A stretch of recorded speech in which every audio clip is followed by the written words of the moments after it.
Well, g'day and welcome back to Daily Breakthrough. You know, this week we've talked about marketing all week for a whole bunch of different kinds of businesses, and you might have thought that I missed your business out. Don't worry. Today, it's all about you. Let's talk about how to market your business in the best possible way to bring more clients in so you can make more money. Stay tuned.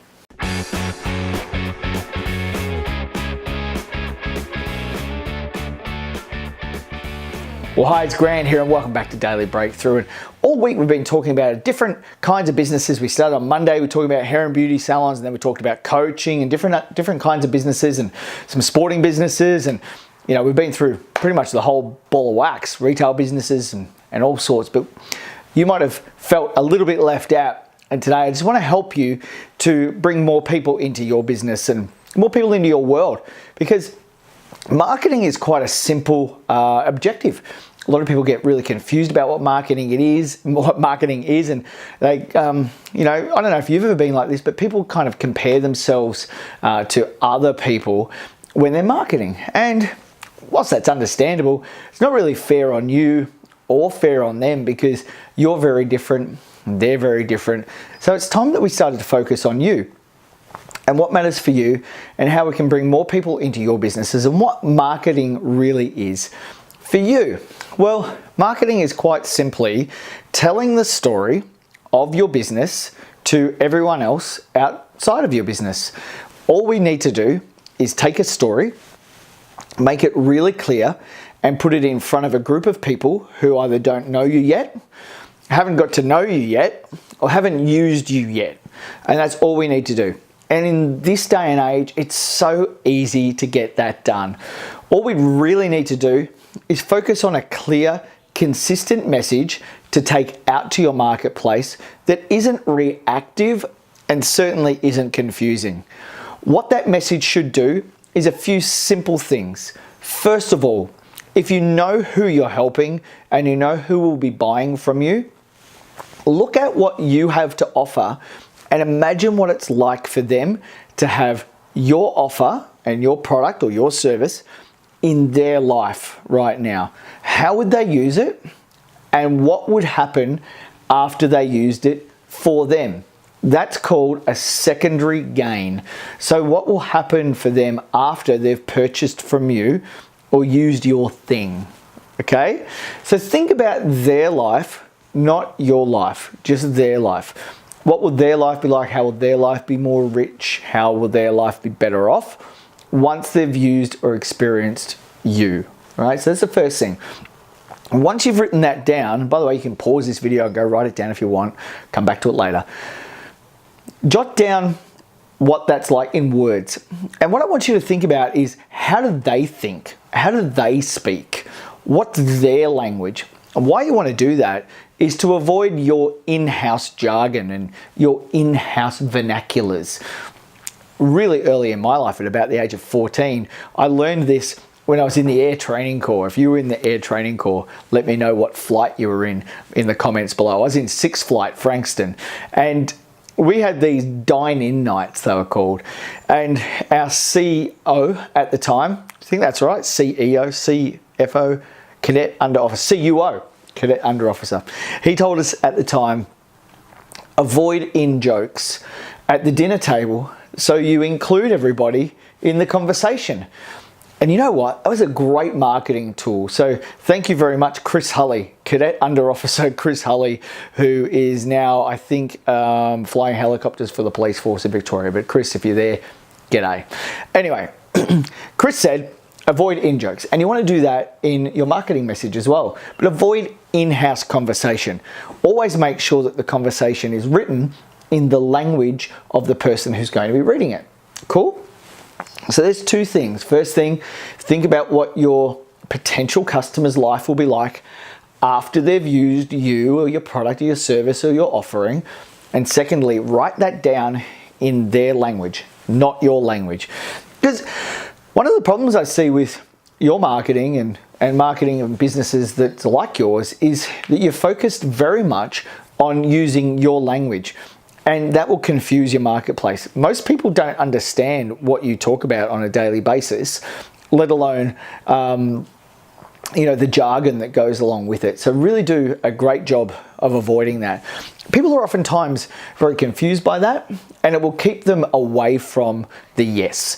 The next step as well is to we're talking about yeses, get your potential marketplace to say yes often to very small things. Get them to agree to non-threatening and not big life-changing decisions, like buy a car, buy a house, do this, do that. People aren't going to walk out of their house tomorrow and spend $300,000, $500,000 with you. Now, you might not be selling high-ticket items like that. You might just be selling things that are worth 30, 40 bucks or 10 or 20 bucks. But people generally don't know that they need what you have to offer right now.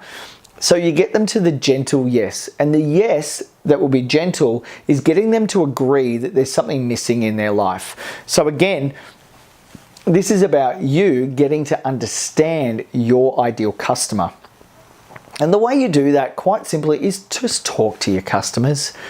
Not enough companies are doing this, not enough businesses are doing this, but you can be different. You can buck the trend. You've got more power than a really big multinational massive company. How do you do that? How do you talk to your customers? Well, it's really easy. You can create some online surveys. There's some great products out there like SurveyMonkey that are completely free. And you can just do a little bit of hard work, can't you? You can make some phone calls and find out some email addresses and send some stuff to people. It's not that difficult, is it? You can do this today. You can make 20 phone calls today to people that you think will be your customers. If you don't know where they are, there's an even easier way where you can just make one phone call. And that's to find out where your customers hang out.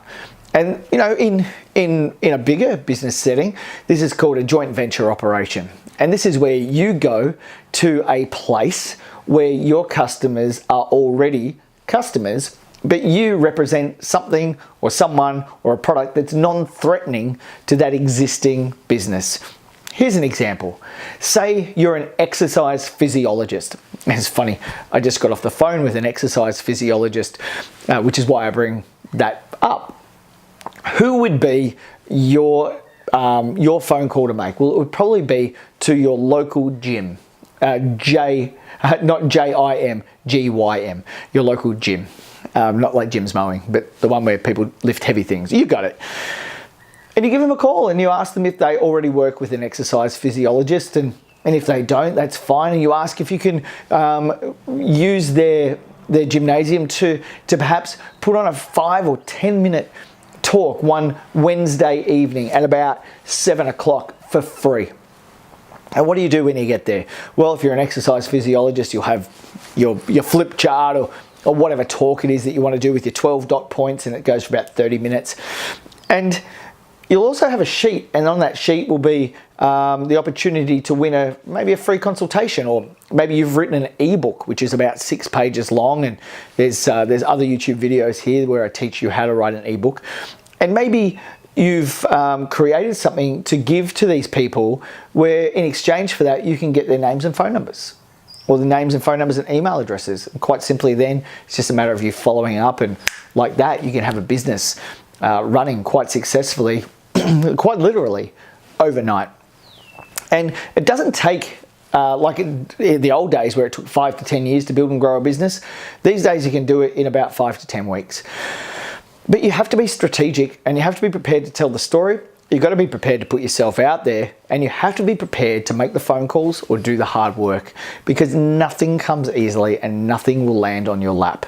And if you'd like some help in doing this, I'd be really happy to help you put together a great marketing strategy for you in your business. We've got some webinars coming up soon where I'll be teaching exactly this, so keep an eye out for those, and you'll find out all about those if you subscribe to this channel. So I really want to encourage you today to go ahead and subscribe if you haven't already.